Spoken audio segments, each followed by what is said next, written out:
Welcome to Fantasy Sports Daily, powered by FantasyGuru.com. Monday through Friday at 12 p.m. Eastern Standard Time, 9 a.m. Pacific. Ray Flowers breaks it all down for you from a fantasy sports perspective.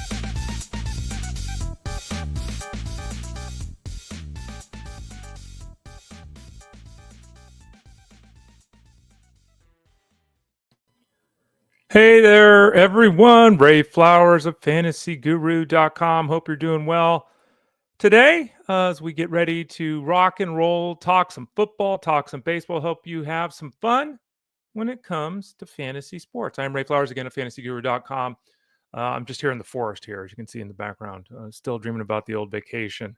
Hope you're well wherever you're at. Hopefully you're enjoying your vacation if you're on it. If you haven't taken your summer vacation yet, hopefully it's got a great plan. Whatever it is, hope you're getting ready and jazzed up for football season. Hope you're coming down the stretch hard in the baseball season. Let us help you over at fantasyguru.com. Click that subscribe tab in the top right corner, and we can help you out. Again, I'm Ray Flowers of fantasyguru.com. This is Fantasy Sports Daily, our free show every day, Monday through Friday from 12 to 1, about an hour each day, sometimes a little less, a little more. About 12 to 1 each day, Eastern Standard Time. And then from 2 to 5 Eastern Standard Time, the Elite Sports Show on Sirius XM Fantasy Sports Radio is on with Jeff Mans. So here for an hour for free, then you get an hour break, and then you get 3 hours with Jeff. I'm with Jeff on Wednesdays, so I'll be with him tomorrow. I'm with you this week on Wednesday, just like I was last week, and like I probably will be next week as well. Justin Fenchman away for the birth of his child. So what are we talking about on the show today? Let's throw it up here on the screen. By the way, you can follow me on Instagram and Threads and Blue Sky and TikTok, which I don't ever use, and any of the places, Twitter X, did I say that? At The Ray Flowers. So check that out, at The Ray Flowers. Answering questions in Discord, that's the best way to get a hold of me these days. Tons of questions coming in because we do have the largest active community in fantasy sports over at fantasyguru.com. But I'm in the Discord all day long answering questions. Today I'll have a DFS raise plays. I'll have some bets out later. I've already answered a bunch of football questions this morning. We'll continue to do that throughout the day, do this show here, and hopefully lead you to some fun and successes that we're noting here on a Tuesday. Today, Kyle Tucker benched. Brendan Donovan, Samuel Basallo, CJ Kayfus, Lenyn, Sosa, Kyle Teel, Jurickson, Profar, Michael Harris. Some bigger names, some smaller names. Wanted to talk about some of the names we don't normally talk about on the offensive side of things. Then we have updates on Zack, Bryce Miller, Shane Bieber, Gavin Williams, Chris Sale, Cole Ragans, and Cade Horton's run toward history stopped by a blister. We'll talk about that in about 25 minutes. It's a Tuesday, so we'll visit with Armando Marsal, who we visit with every Tuesday here on the show. Armando hops in, shares his brand of knowledge with us, and helps us out an awful lot here. We're going to talk Daniel Jones, the new quarterback of the Colts. What's going on with the Rams and the quarterback position? Decision made in Cleveland. What about Isaiah Bond, Olamide, Zaccheaus, Brian Robinson? What's going on in the backfield with the Jaguars? Devon Achane's hurt. Darren Waller, is he ever not hurt? Jalen Nailor, is he hurt? Oh boy, we'll talk about all those storylines with Armando Marsal. If you have any questions or comments you want to leave throughout the show, you can leave them 3 places: youtube.com/@ElitePlusNetwork, Twitter X @FantasyGuru site, Facebook.com/FantasyGuruHQ. In those 3 places, leave comments and questions that we can address here on the show. You can always watch the show on demand in any of those 3 places. You can also type in Fantasy Sports Daily to wherever you listen to podcasts, places such as Spotify or Apple Podcasts, iTunes, Pandora, YouTube Music. Type in Fantasy Sports Daily and find us there. You can always just type, or not even type, just click. Well, you have to type in fantasyguru.com. And then you click on the Elite Plus tab at the top of the page, and you can find the show there. You can also find Armando Marsal's podcast, Mine and Marsal, there. That's, the Elite Plus page at the top. Right, that tab. And don't forget, you can always send a note to support at fantasyguru.com. If you have any questions about any of the products we have, including the football product, I haven't thrown this little picture up for a while. Let's throw it up here. We've got rankings, auction rankings, dynasty rankings, PPR rankings, non-PPR rankings, half-point PPR rankings. We have that in the draft book. We've got super flex rankings in the draft book, I believe. I think we even have, is it 2 quarterback? Maybe just 2 super flex. We've got IDP rankings, rookie rankings, dynasty rankings, best ball rankings. There's an auction guide, like 4 articles about that. There's a best ball guide, multiple articles about that, including articles specifically for certain contests. Don't forget, drafters.com is still up and running right now. There's a lot of overlay in that contest. You want to check out. I think the promo code is MANS. I think you can try that now. MANS, MANS.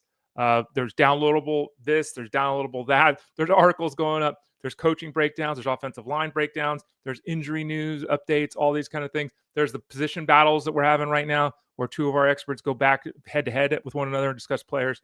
Check that all out over at fantasyguru.com. And remember, if you sign up now for the seasonal DFS or wagering packages, all three of those are good all year long, not just the preseason. Obviously, in the case of the DFS and wagering, it would be all year long. But the seasonal one's all year long. Okay, so you sign up now, you get coverage throughout the season. We're here with you all the way through the regular season with those coverages. And don't forget that you get Discord. You get access to the live stream on Tuesday nights. You get access to any podcasts that we do, the R20 podcasts and the preseason product as well. I think I did 4 of them. Basically, you can also sign up for VIP Platinum, which gets you everything for every sport we do. So you never miss anything. You never have to say, well, do I get access to do I have to buy extra here? Get VIP Platinum. You get it all. All right. Let's get to it. Let's talk a little bit about some baseball. This is really interesting. Excuse me.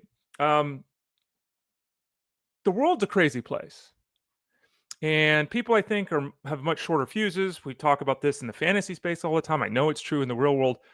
People are booing Kyle Tucker. Like, you're a lunatic if you're booing Kyle Tucker. He didn't run a ball out that he hit right to the first baseman once. Oh, no.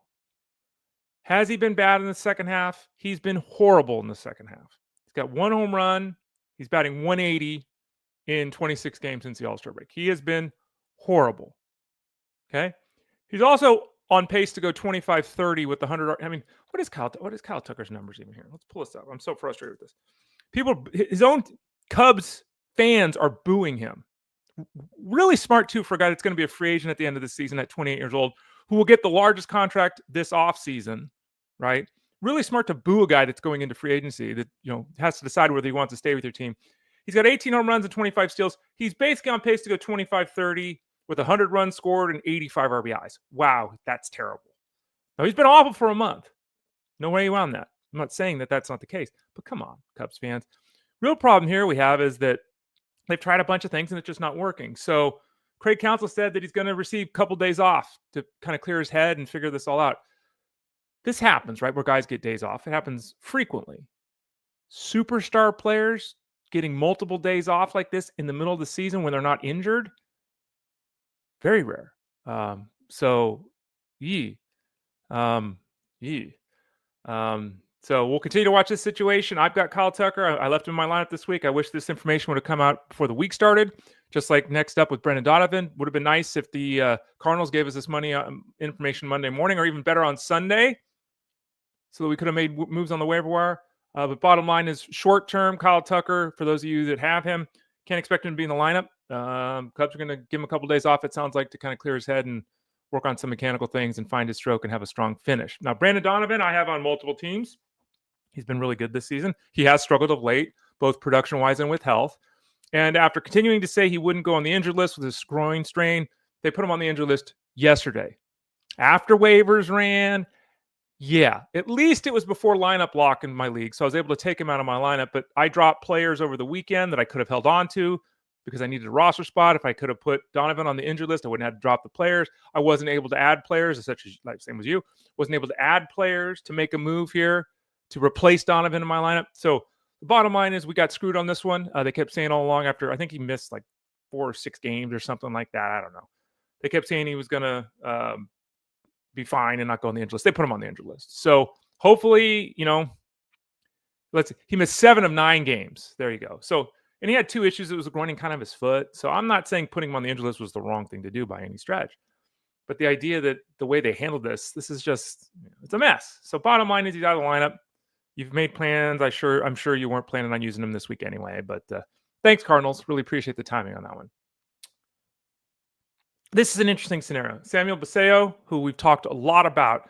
I wanted to bring up a topic which I don't know if I've discussed at any point when we've just talked about Basallo, the number 1 catching prospect offensively in baseball, one of the top hitters around, a guy that we discussed yesterday on the show. If you missed it, you can go back and check episode 466, where we talked about the waiver wire over the weekend, and Basallo was added in leagues all over the place.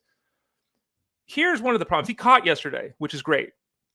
Now, the problem is here, because of the way the rules are set up and, calling the rookies up later in the year so they can maintain their rookie status for the following year. We all understand that. We've talked about that.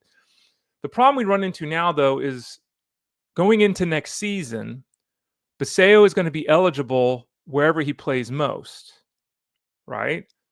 Is he going to catch 20 games the rest of the way? Unless Adley Rutschman is hurt, no chance. There's no chance he catches 20 games. If your league has a 20-game minimum for a guy to qualify at the catcher spot next year, Basallo is not going to be a catcher next year, which is going to stink. If you have 15 games, is he going to get 15 games? Hard to envision that. Is he going to get 10 games? Maybe. But the bottom line is the majority of us likely won't get Basallo as a catcher next year. Now, beyond that, which is damaging enough to his long-term outlook, is he going to play first base or is he going to DH? If Basallo goes into next season UT only eligible, that's going to suck ass. But it's a possibility here. So what we really got to hope for is that the Orioles at least play him at first base, right? At least get him out there at first base so he has a position first base. We can use him at corner. But that's something to think about. If you have Basallo in a keeper league, dynasty league, you don't care. But in a keeper league, you're thinking you're going to keep this guy at a 25th round value. You took him this year. That's great. Unless your league has really low requirements, it's very unlikely he's going to qualify a catcher this year. And that's the negative part of how calling him up this late in the season could impact him. CJ Kayfus hit a home run, scored twice yesterday. I want to look at Kayfus. We talked about him. I added him in a league or two. I think you did as well. He's not been great through 46 at bats, but he's got a 300 on base percentage, 435 slugging percentage is not bad for Cleveland. The good news is he's playing. He's played 11 games in the outfield, 4 at first base. So, maybe rule setup, right? But maybe next year he's dual position eligible. That'd be really nice for the youngster. In 15 games, 2 home runs, 8 runs scored, 7 RBIs. I mean, that's what? That's a 20, 75, 75 pace. That'll totally work. He's even stolen 2 bases. That's kind of nice. He's down on the farm this year. He had 4 steals, so stealing 2 bases already. That's kind of nice. If you look a little bit deeper here, the 30% strikeout rate, that needs to come down. And, that probably does come down. That number's way above where he was at in the minor leagues. But again, it's tough making that transition to the big league level, we know. In terms of the batted ball data, here's the real issue. It's 31 batted ball events. You really need 50 to feel good about the numbers. But 85 mile an hour exit velocity and 36% hard hit rate, that's really bad. So let's hope that these next 19 batted ball events change that a little bit. I think all in all, given everything, decent first 15 games. Production in the fantasy space has at least been there, even if the underlying metrics are a little bit concerning for Kayfus moving forward. Lenyn Sosa is a guy, I think I got was it this weekend? I think I got a question about Sosa. He went 2 for 4 with the home run and 4 RBIs here yesterday, and he's started to do some things. Let's pull him up here and look at the more recent trend. Sosa, who, I don't know, depending on your league, could qualify everywhere. He's played 89 games at second, 19 games at first. He might qualify at third base from last year. Overall, he's got 17 home runs, batting .274 with a 750 OPS. These are decent numbers, right? And they'll work, especially for a guy who's got the ability to play all over the field. If you look at his performance, the last 25 games, 8 home runs and 20 RBIs. That's really impressive. Now, if we take a second to pull back, he's going to continue to play every day. It's the White Sox. They suck. He's hitting .274. Is that really sustainable? He's probably a .250 hitter. His exit velocity has never been better. His barrel rate's never been better. His hard hit rate's never been better. So, there is some support for the increased batting average.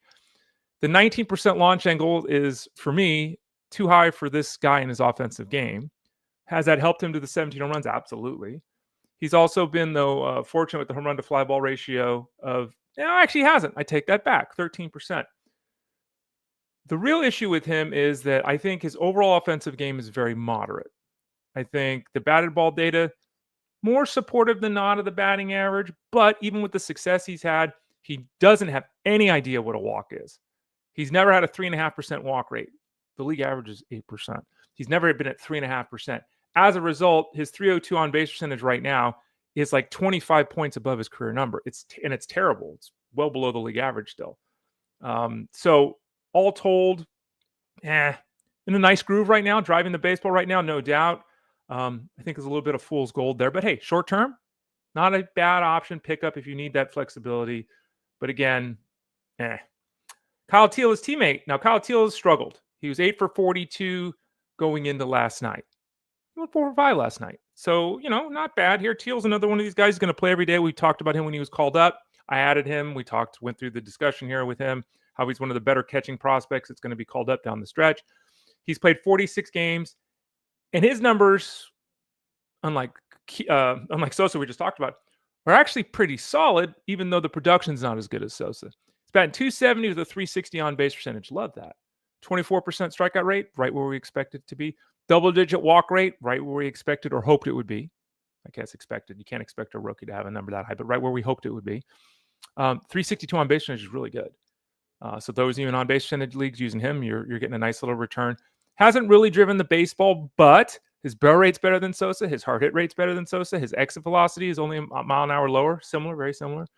I think that for the most part, Teel, who has been uneven, has been pretty solid. The real issue he's had to date is his struggles against left-handed pitching.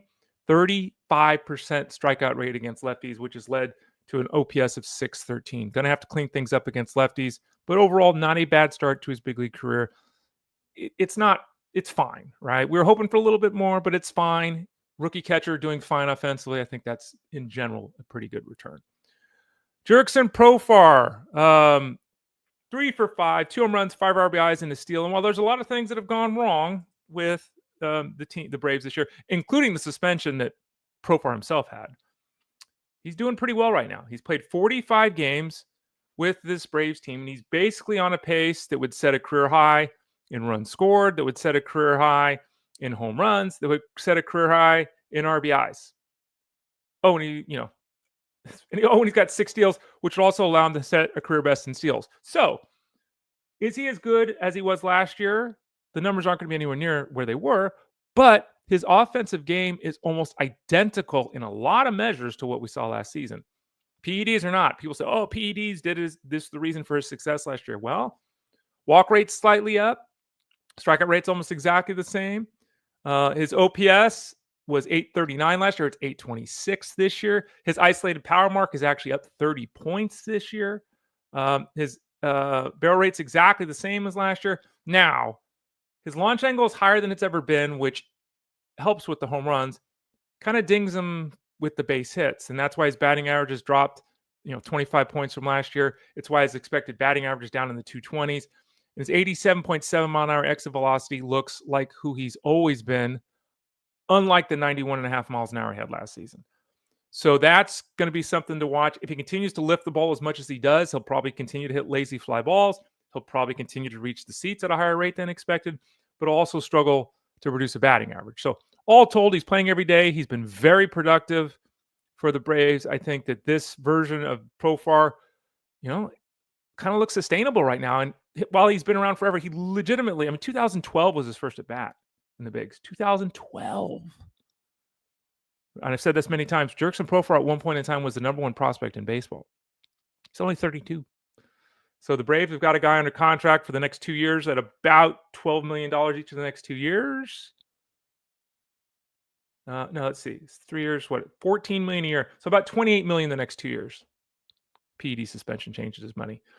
Jurickson Profar are doing pretty darn well right now. Michael Harris's teammate, and again, I wrote about Harris again yesterday in my Raise Plays DFS article over at FG, and I said basically, look, until DraftKings raises his price, he was $3,000 last week. He went up to $3,500 yesterday. It's like, you got to keep going with Michael Harris. We had a bet on Michael Harris. He hit the bet yesterday over at FG as well. He went 4 for 4 yesterday. And while, again, Harris is not getting to where we want to get, this is a continuation of a guy who is blazing hot. He's 22 for 43. He's batting over 500 with 5 home runs his last 10 games. So betting on him, putting him in your DFS line, especially on DraftKings where the price continues to be so low, he legitimately, in a month's time, has raised his OPS 150 points, which is basically impossible. 500 plus batting average, 5 home runs the last 10 games. Be great if he was hitting first or second. They haven't done that. It hasn't mattered. Michael Harris continuing to blast and get it done.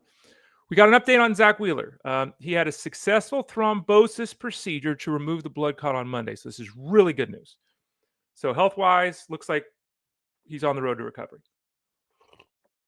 Now, it is unclear when that recovery will lead him to return to the baseball field. Because when you have blood clots, they go in and they zap it out like they basically did. Then you got to take blood thinners and you got to go on this and do this and, therapy here. And so there's a lot of things that have to go on because obviously, as we discussed, blood clots can be deadly if not treated. So first step here for Wheeler, really good, positive news.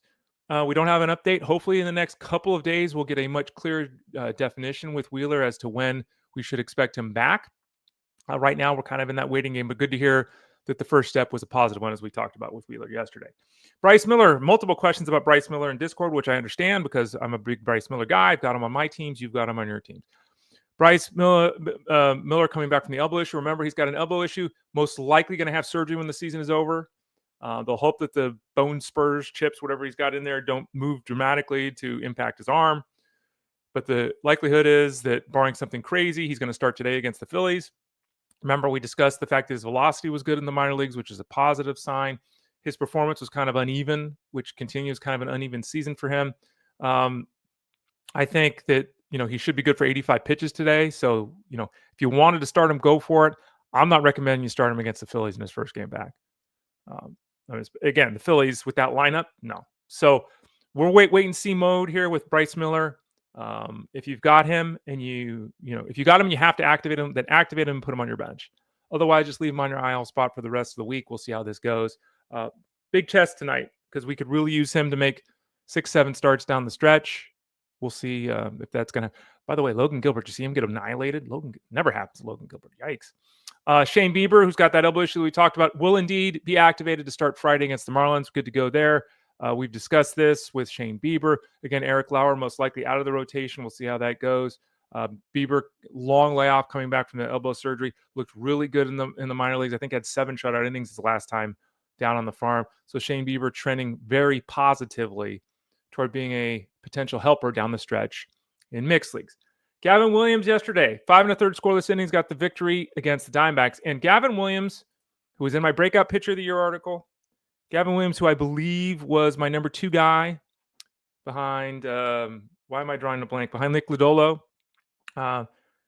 He hasn't broken out. Has he been solid? Yes. But I will say this. If he keeps pitching the way he's pitching right now down the stretch, the he didn't break out thing might have to change that. Though his seasonal numbers include a 1.3 whip, which is completely league average. Does have a strikeout an inning.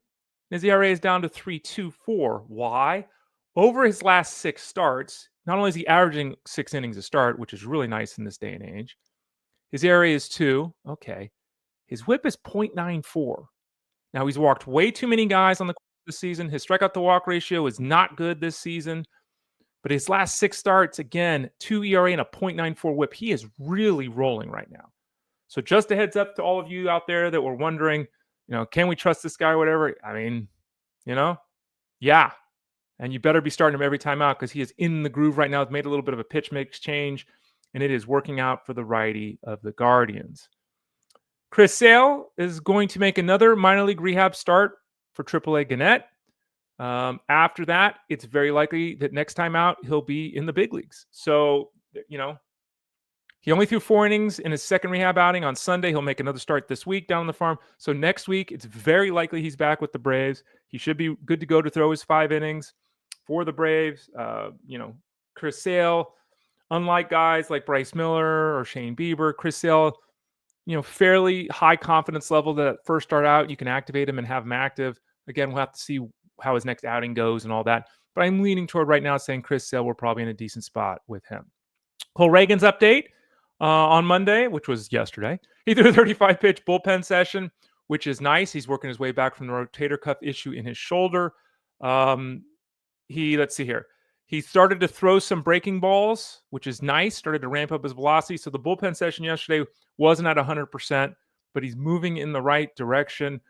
He's probably going to start facing hitters here in the next week or so, which gives him a chance to be back in the big leagues in September. Not a guarantee he'll be back. It's not a guarantee that even if he comes back, that he'll be out there throwing 95 pitches and going 6 innings in games. So His fantasy outlook the rest of the way is muddled. It's unclear what we're going to get from Ragans the rest of the way, but the good news is he's progressing. He's moving forward. There's a chance we see him, and this is obviously good news for those people in keeper leagues. Someone was asking about a trade with him the other day. Very good news here that the shoulder issue appears, because again, there's a lot of steps here still, but appears to be at a scenario where he's going to be able to overcome that and have success. A couple minutes, we'll visit with Armando and Marsal and talk some football. Before we do that, Cade Horton, who continues to have tons of success.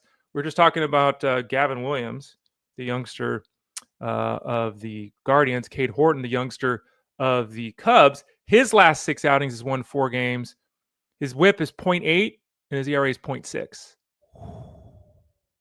Right? He's just been phenomenal for the Cubs.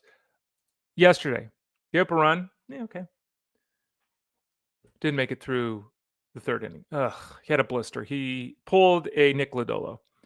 And while this happens, it's like, oh man, he threw 61 pitches. Now remember, this guy given up 1 run his last 5 starts.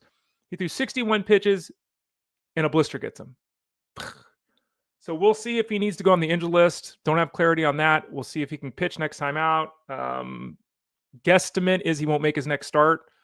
There has to be some concern about his workload anyway, so maybe they just skip him a start here. That's kind of, I think, the hopeful side of things.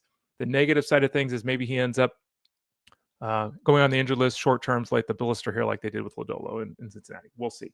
But Cade Horton pitching well yesterday, so it's unfortunate that the blister hit him. For me, because I have him, and for you, because I'm sure you do as well. All right, so there's some news for baseball. Before we jump in here and talk some Armando Marsal football, got a question here from Henry. Let's start with that. Henry says, how high can Bill rise? How bad can the Astros keep getting beat?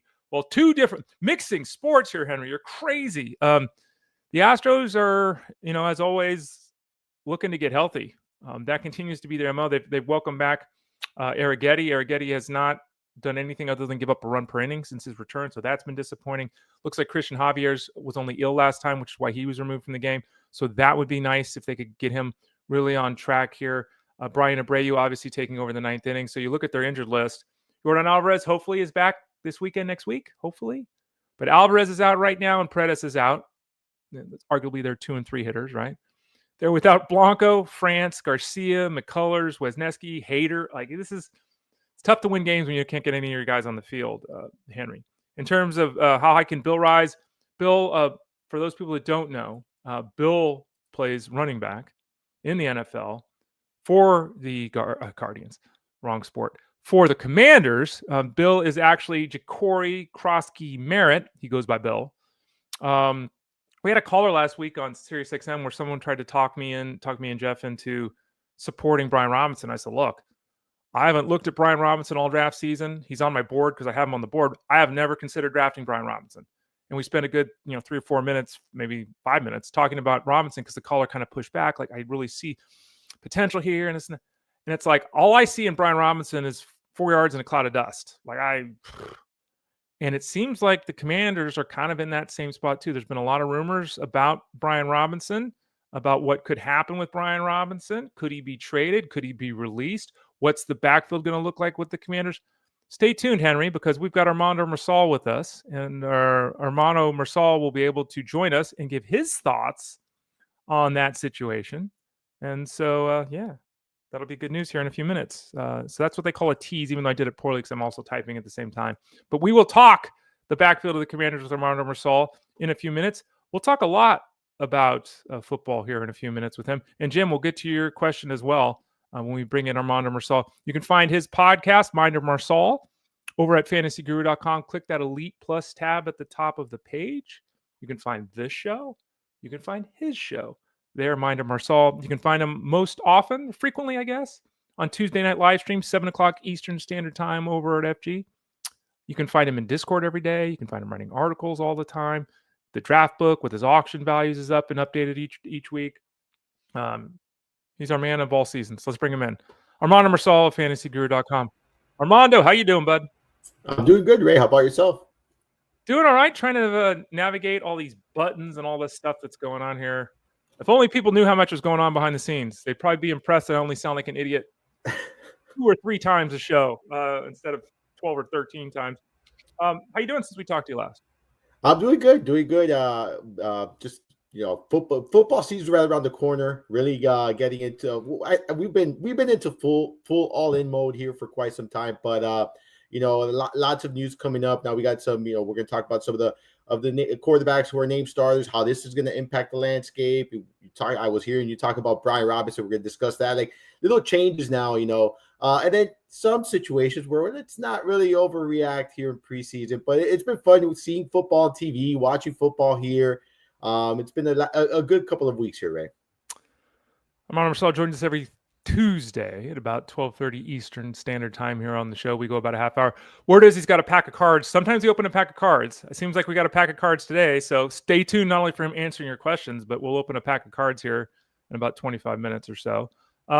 Let's start out with Daniel Jones, who is now the quarterback of the Colts. Not surprising news, but we did get a lot of talk out of Colts camp that it sure seemed like Anthony Richardson was in the hunt the whole time. I don't know. My hope and belief was that they would be a better team with Daniel Jones, and I was hoping he would be the starter. That's the way it's going to go. The real question is, how does this go? Because we know who's starting in week 1. We don't know who's starting in week 3 or 5 or 6 or 9. How much rope does Daniel Jones get? And if he is the quarterback, we're much more bullish on the receivers with this team, right? So, yeah, we are definitely much more bullish. I was already ranking the receivers as if Daniel Jones was starting because I did expect him to win this battle, right? I thought, that maybe perhaps the Colts would give Richardson a couple of weeks here to see. But eventually I expected Jones to win this battle and be the quarterback for more games over the course of the season. He won the battle. He's going to open the season up as a starter. I don't think he has a long rope, though. I really don't think any quarterback on this team has a long rope. I think he'll play well enough with this offense, with this team. There's a good supporting cast here, good offensive line, obviously a good coach here. So I do think Jones is going to play well enough where he's going to be able to hold off Richardson and hold that job. But if there's a couple of bad games, we could see a change here, with Richardson. So that is something you are taking the risk if you're drafting Jones. As far as the supporting cast, right now I'm going into the season with Jones as a starter. I've been drafting Pittman as a very solid wide receiver 3 for me. I've taken him a lot as my wide receiver 4 or 5 at times because he's going down in draft boards, but I have him ranked wide receiver 30 on my board. I have him, as a certified wide receiver 3, solid wide receiver 3. He's been very consistent. You can make a strong case that Jones may be the best quarterback he's had, here in recent years. So I like the outlook for him. I like the outlook for Downs. I think this is going to open up the running game here as well. And Jones becomes a very strong, I think, QB2 in Superflex leagues just because of his wheels and where he's going in ADP. Like you're going to be getting him, you're still getting him pretty cheap. I do think his ADP will start rising. But in a 2-quarterback Superflex leagues, I think he makes a lot of sense. He's someone that might not be the greatest QB for NFL purposes from a fantasy standpoint, given his rushing ability. He does, give you a pretty nice upside. Yeah, he runs more than some people think. Go look at the numbers, folks. Yeah. At one point in time, he was the fastest. He had that like 80-yard run or 88-yard run, and I think it was faster than Lamar Jackson. Like he's fat. He's a good athlete. So I agree with Armando. Very good for the offense there with the Colts. The offense with the Rams, well, it sounds like it's pretty good that they held on to Jimmy Garoppolo because it sure sounds like Jimmy Garoppolo is going to make starts this year at some point. We still don't know exactly what's going on with Stafford other than his back is an issue. The team is being very cagey. They're not answering questions directly. I don't know if it's because they don't have answers or what. We don't know for certain Stafford's going to be ready for week 1. I don't know how many starts Stafford's making this year. What are we doing with Stafford in this Rams offense? Garoppolo is fine, but he's not Matthew Stafford. So as far as Matthew Stafford is concerned, look, he's just getting. I coming from an old man right here, Ray. I understand these back pains. Like I deal with back pains. It's not an easy thing. I think this is not something that's going to go away anytime soon. I think this is something that's going to linger. Whether it's going to keep him off the field, whether it's going to impact his performance, that remains to be seen. I agree with you. I think that there are going to be some instances this season where Jimmy Garoppolo is under center. I think he's an okay backup. I'm still very bullish on Nakua and Adams just because I like this offense. I like this system. And yes, Garoppolo is not Stafford, but he is a veteran quarterback, someone, who has been around the league for a while. It's a very difficult situation. But I think so long as Stafford is able to play, I think this offense is going to be okay. And if they have to go to Jimmy Garoppolo, I think it's a minor step back here, especially at this stage of Stafford's career. But again, I'm still in on this offense, Ray. Armando Marsal of fantasyguru.com. Joe Flacco has been named starter for week 1 for the Browns. Much like the situation with the Colts, it's very unclear how many starts Flacco's going to make. Even if Flacco's performing well, do they go to one of the youngsters at some point? We just don't know. Good news for the entire offense, in my opinion. Flacco's the quarterback. I think it's the best outlook for the offense with Flacco at quarterback. But then again, how long is he the guy? So you're going to tell me the same thing with Flacco. He's a bottom QB2. Okay. What about this offense? Like, do you change your thought process with Jerry Jeudy? Right? Do you look at the backfield differently? Is David and Joke like? How do you handle Flacco being the starter in week 1? Because we just don't know how much rope he's going to get. So I think this definitely increases the value of Jeudy and Njoku. You can even talk about Tillman, like these kind of players. Problem is, it might be short-lived, right? So it's one of those situations where you're looking at a short-term lens here, not the long-term lens. And then you're going to be in a situation where do you want to sell these players after a couple of weeks? Do you want to hold on and see how it plays out with the other quarterbacks? Because I do think that it's only a matter of time before there's a change, whether it's Sanders, whether it's Gabriel, whoever it is. And there's Pickett. They've talked about that they're going to keep 4 quarterbacks here on this roster. So this tells you that, it's insane. So this tells you that they're going to make a change. It's a matter of time before they do. I don't think it's if, it's when. So I'm still cautiously drafting them at their ADP, but I'm not going out of my way to now, it does increase their value short term, but I'm not going out of my way to add them to my player pool or increase my shares just because of this change, because I do think this is a short term situation, not a long term thing. So I'm not overly excited about it from a long term perspective. The Browns, had the whole Deshaun Watson thing, and I don't know why they don't seem to care about domestic violence or things off the everyone that seemingly has an issue, the Browns are attracted to like a moth to a flame. I don't get it. Isaiah Bond, who had his own domestic situation off the field, signed a 3-year contract that's guaranteed. They won't sign Judkins to a contract, which is bizarre because he was acquitted, basically, or not acquitted. He was released of charges. Same thing. Bond gets a guaranteed contract. They won't sign Judkins. I don't really know what this organization's doing. I don't know. But they do have Isaiah Bond now. A lot of people are excited about the physicality that Bond brings to the field and the potential here. Dynasty, keeper league scenario. Isaiah Bond, what do we got? Dynasty, sure. If you have like deep rosters or whatnot, redraft, keeper, anything of that nature, I'm out. I just way too many mouths to feed there. And he's what, maybe going to be, fighting for that 4th spot. No. I don't want the 4th wide receiver in Cleveland. I just, you want the 4th wide receiver anywhere. Yeah. Clearly in Cleveland. Not Cleveland. Yeah. But yeah, maybe some other place. But no. I get it in the dynasty, right? Like where you can put them in the practice squad, like, and it's just not costing you anything. Like, sure. But then in a redraft or even keeper leagues where you're keeping 5-10 players, it just no. There are other players I feel much more comfortable with. Armando Marsal at fantasyguru.com, Tuesdays at 12:30. He joined us here on the show. Talking about the Bears, varying levels of excitement. It's weird. Jeff Manns and I have talked about this. Like, everyone should be super pumped about the Bears, and it kind of seems like, You've got Kmet and Loveland at tight end. You've got DJ Moore. You've got Roma Dunze. You got Luther Burden. Let's go. But all the hype. Olamide Zaccheaus. He's getting all the hype. All the reports. Every day. He scored a touchdown in the game on the week. Ozzy. Anything to see here? He's the 4th receiver on the depth chart, but he's the guy everyone's talking about. Right. I love when someone scores a touchdown in preseason and just Twitter is like, yeah, this is the guy. He's moving up the rankings. I usually said like funny tweet, like adjust the rankings because people overreact. Like, no, we're not gonna see Zaccheaus over Moore, over Odunze. I don't think I think Burden's the 3rd receiver here. You got Loveland, you got Kmet, you got Swift who could pass it in the backfield. I just counted 6 guys ahead of him in the pecking order, in my opinion. I think it'll take a couple of injuries here before we can actually see, solidified playing time. I mean, is it fun to watch a preseason? Sure. Is it exciting because, you get now there's a little hype? Sure. But don't do anything on your fantasy boards just because of that, a good preseason game there.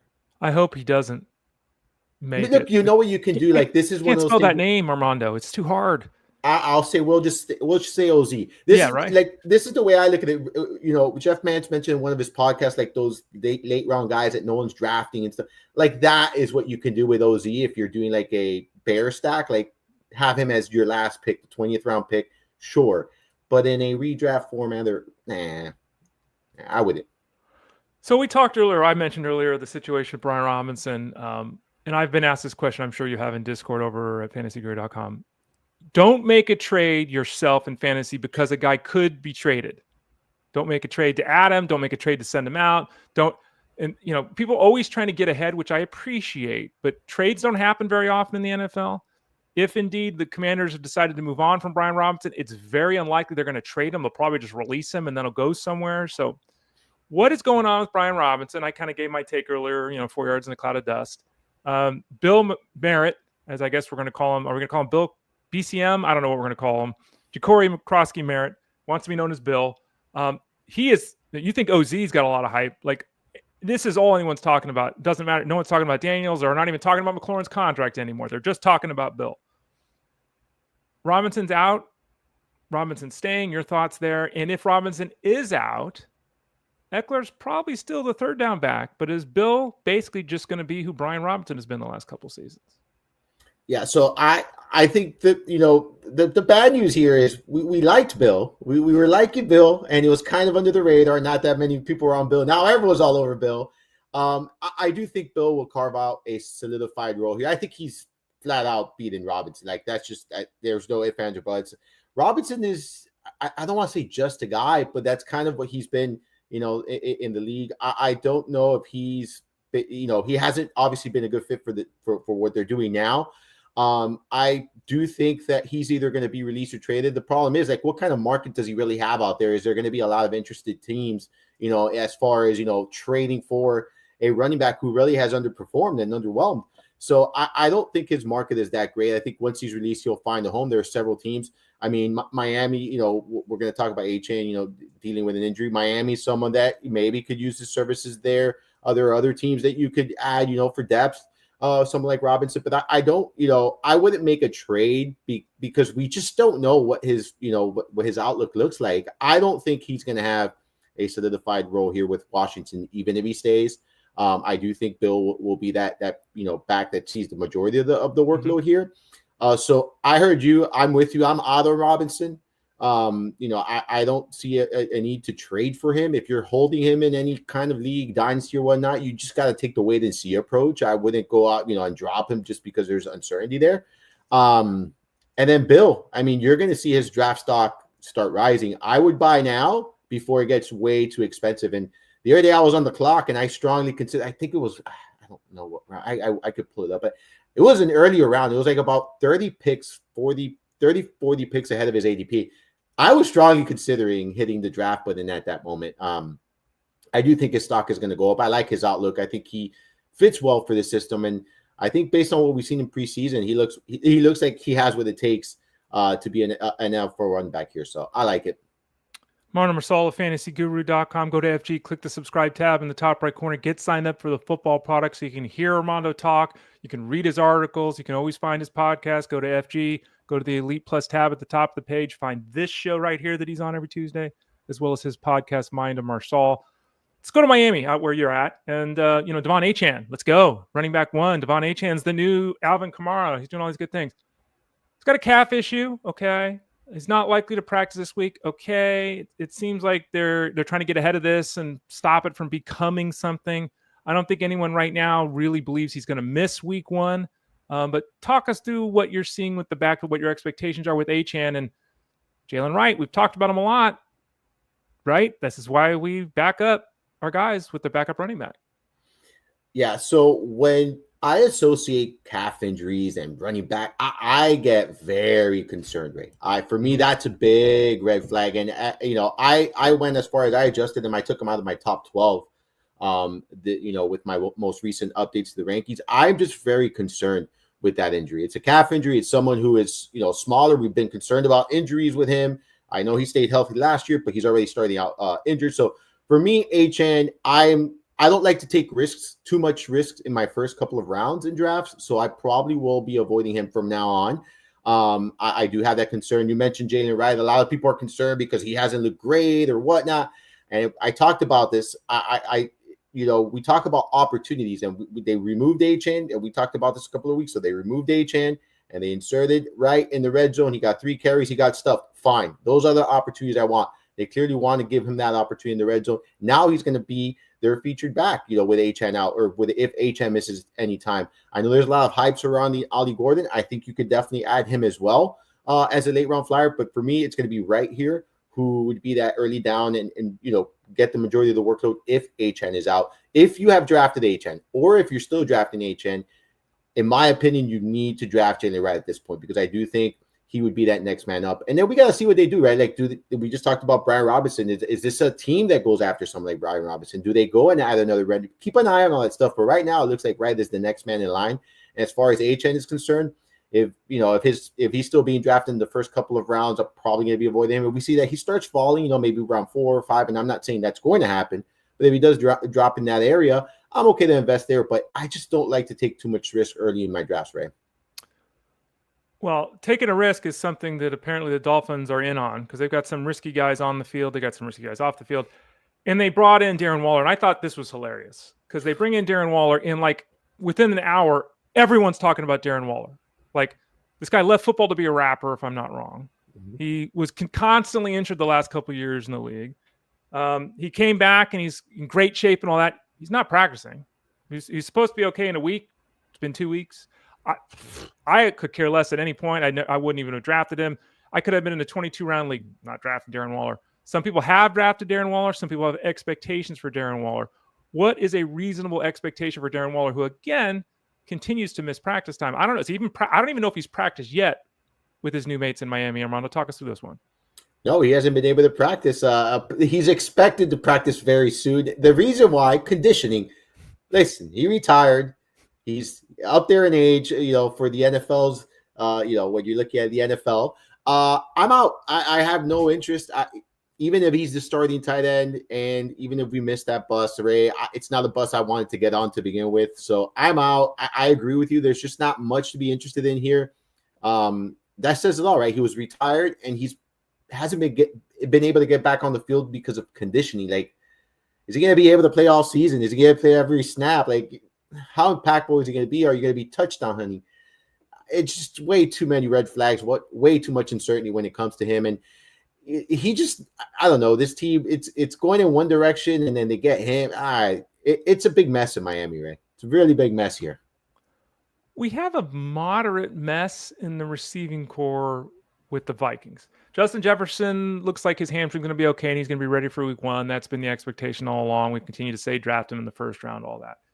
We know Jordan Addison is going to miss the first 3 weeks of the season with suspension, so we have to deal with that.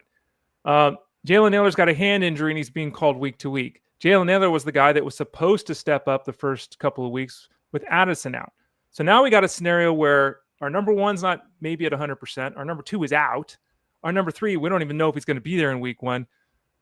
Is there anyone to draft here with the Vikings? Like, is Nailor now a who cares draft guy? Is it Lucky Jackson? Is it Ty Felton? Is the rookie going to get anything here? Because someone's going to have to be running across the field from Justin Jefferson. With all the pressure that he takes from a defense, there should be some looks for somebody else at the wide receiver spot.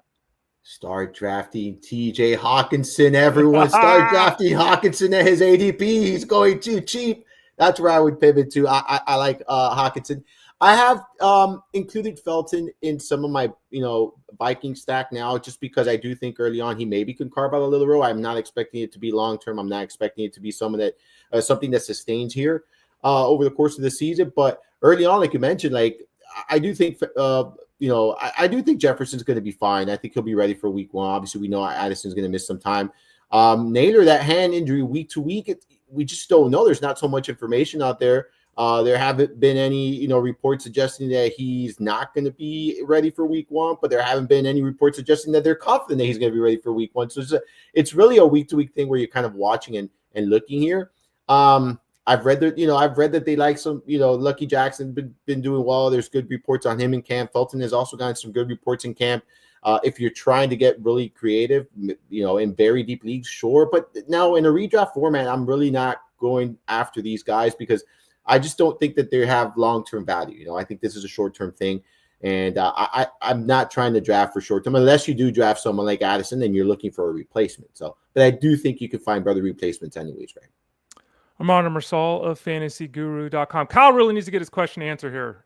So let's get to that, Armando.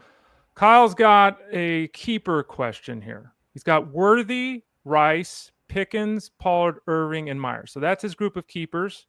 It is a 12-team half PPR league. So he's got a question. In addition to those keepers, again, Rice, Worthy, Pickens, Pollard, Irving, Myers. So we're keeping 4 receivers and 2 running backs. Kind of weird.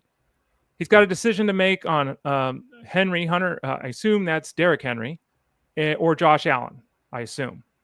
Again, we don't have first names, so I'm assuming here. I don't know why we'd be keeping Worthy over Henry and Allen. So correct. If that's an option. If it's not an option for whatever reason, Josh Allen or Derrick Henry, we've already got 2 running backs in Pollard and Irving, which puts me in a really comfortable position there. I think Josh Allen's a star, right? So Josh Allen's the easy call for me. What say you? Yeah, I agree 100%. Josh Allen would be the player I keep here between Derrick Henry or Josh Allen. But I will say this. If I have the option to keep both of them and put Worthy and Myers, even Rice back in the pool, if I have to, I would like to keep Josh Allen and Derrick Henry here with Pickens, Pollard, and Irving. That would be a great start. And then Rice would be my other option. But if I have to choose between the two, it's going to be Josh Allen, given the roster context already here that we have. You mentioned it. You got 2 running backs that you can safely plug in and play here. John G says, Caleb Williams goes out and plays a good game. He's going to fly off draft boards. I was talking to somebody today that all kinds, right? It's in a 12-team league and Caleb Williams didn't get drafted. I'm confused by that. But yes, the perception has been that Caleb Williams has sucked, right? There's been a lot of people that have been very negative on him, and then he goes out and has a good quarter. Is that going to change perception? I don't think his ADP is going to change much. Maybe it will. Maybe it'll go up a little bit. Where are you at with Caleb Williams? Solidly in your QB1 ranks?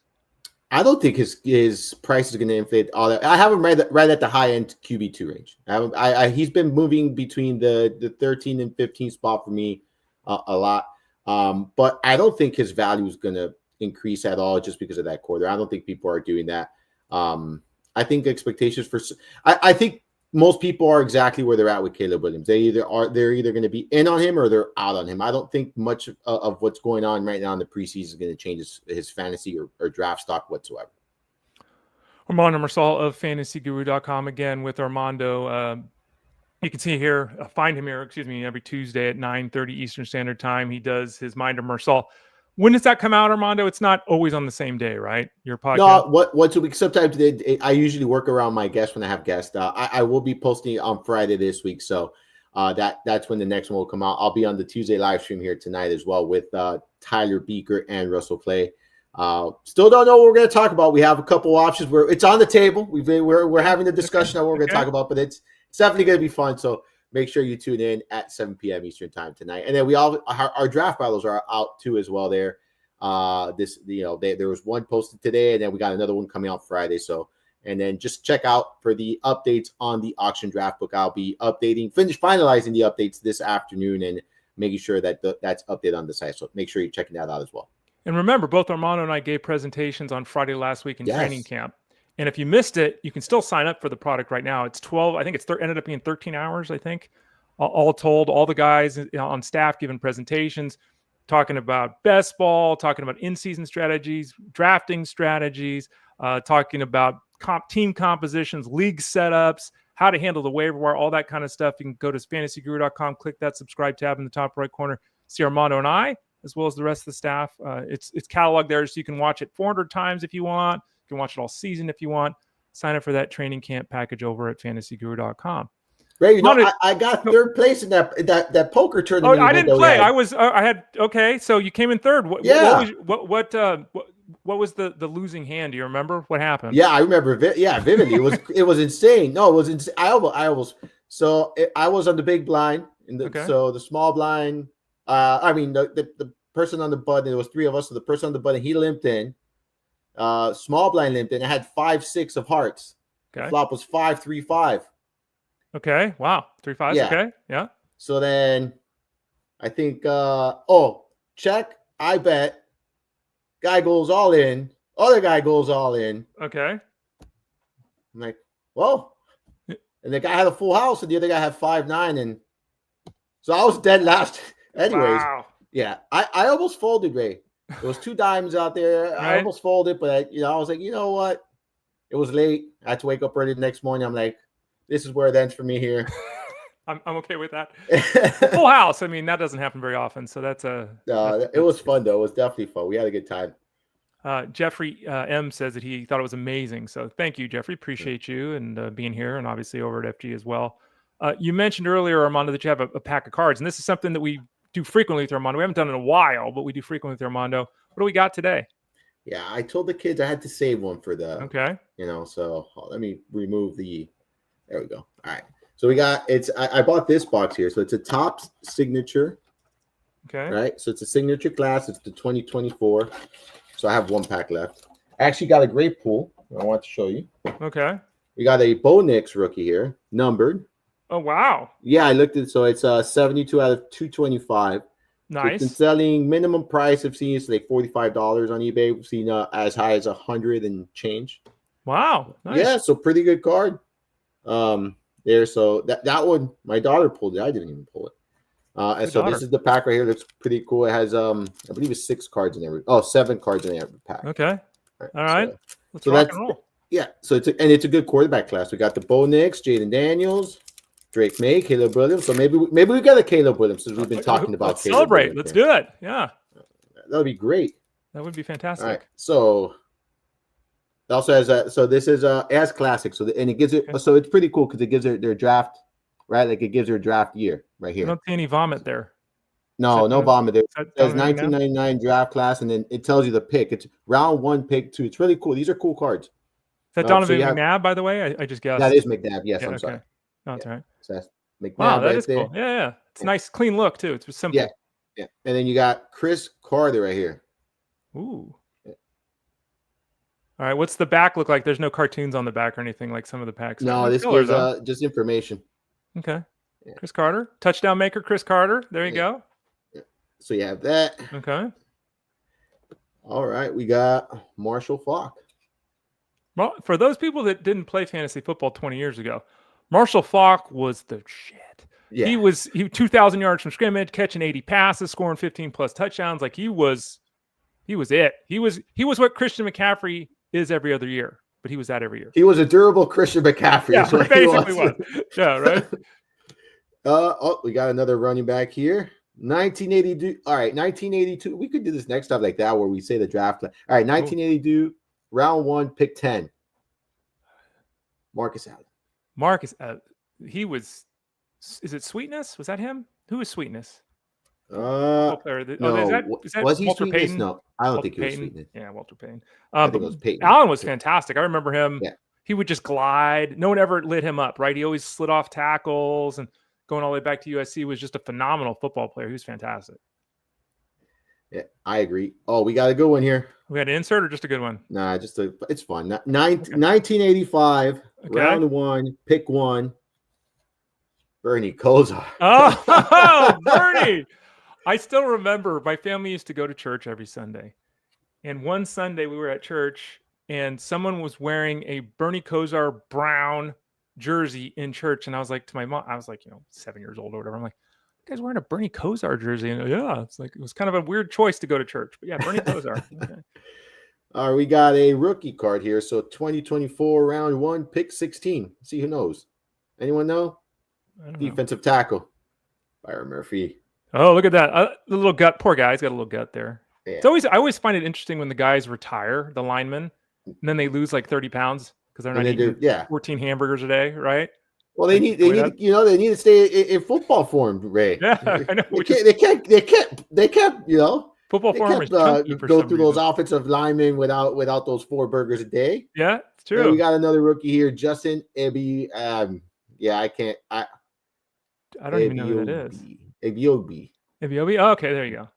We'll go with that. Sure, let's do it.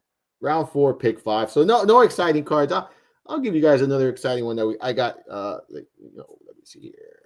All right, we got for those Trey Benson fans. We got one yesterday. Oh, okay. Trey Benson rookie. This is nice. That's another numbered one. No, this one doesn't have number, but it's the same kind of card. What's the back look like? Is it? Just has like a little small thing just there. a little bit on there. Okay. I was trying to wonder. Okay. So it's kind of cool. Yeah. Yeah. So that was yesterday's pool with the kids. But yeah, so no great cards in this one, but we got some good old school ones. Got a couple Hall of Famers. Yeah, that's what I like about this pack. It has a lot of those. Like I pulled like Randy Moss's, Dan Marino, Jim Kelly, Bo Jackson, I think was one of them. Like Thurman Thomas. Let me see here. Thurman Thomas. I don't think I have to. Wow, are you a Thurman Thomas fan? Kyle Elfrank, my old co-host on Sirius XM, that was like his guy was Thurman Thomas. Really? So. I have a signed football helmet from. Wow! From Thurman Thomas. Jealous. Yeah. Him and Natron Means was his other guy for some reason. I don't really know why. Natron Means. Yeah. Wow, I remember that from the Chargers. Yeah, he's got a San Diego Chargers. Yep. For some random reason, Natron Means. I got Rich Gannon, Steve Young, John Elway. I met Rich Gannon in Vegas. He came to a dinner we were having once with the staff of like 20 people. So he sat down and had dinner with us, and I got signed 8x10s for everybody. He was a nice guy. Really, he had a whole dinner with us. It was kind of cool. It was in Vegas. Cool. Yeah, it was in Vegas. So no Thurman Thomas, Ray. I'm sorry. That's all right. But you know what? We could. I'll bring that little mini helmet next Tuesday, and we could show it. And then, when Kyle watches the show, he could see it. So I've got a super cool helmet. Maybe if I think of it, maybe I'll grab it too for next week. I've got a super cool helmet that it's a college helmet. It's the only college helmet I have. It's pretty cool. So maybe I'll pull it out. We'll see what happens. There we go. He's Armando Marsal of FantasyGuru.com. You can find him here every Tuesday at about 12:30 Eastern Standard Time. Click the Elite Plus tab at the top of the page for his podcast, Mind of Marsal. As he noted, he'll be on the live stream. So if you have the football package at FG, you can watch the live stream tonight, 7 o'clock Eastern Standard Time. He's in Discord. He's updating the draft book, which is the combination of rankings and auction values. That'll be updated later today, Armando. Is that right? Yeah. It would be finalized later today. I made some updates overnight. I posted those, but I'm still working on it. I just like to give like a fresh sheet for everyone every week. So I'm making some minor changes and stuff. And keep in mind, guys, we don't make changes every day. We don't make those changes every single day. When there's big news, we will. But yeah, I try to update it a couple times a week if I can. Thanks for joining us today, Armando. We appreciate it. We'll talk to you next week, a week from now as well. And good luck with all your endeavors. You're kind of all over the place, satisfying the folks with information all over for fantasy football. So thanks for taking some time out for today, and we'll talk to you next week. Yes, sir. Thanks for having me on. Always a great time. You got it. He's Armando Marsal. I'm Ray Flowers. I'll be back tomorrow. No Justin Fenster tomorrow. I'll be back tomorrow with Rich Miletto. Fingers crossed that his connection works. Last week he had some issues. Feeling good about it this week. So he's Armando. I'm Ray. Check out this show and his show. Going to fantasyguru.com and clicking that Elite Plus tab at the top of the page. For Armando, I'm Ray. It's in Fantasy Sports Daily, powered by fantasyguru.com. We'll see you tomorrow at 12 o'clock Eastern Standard Time.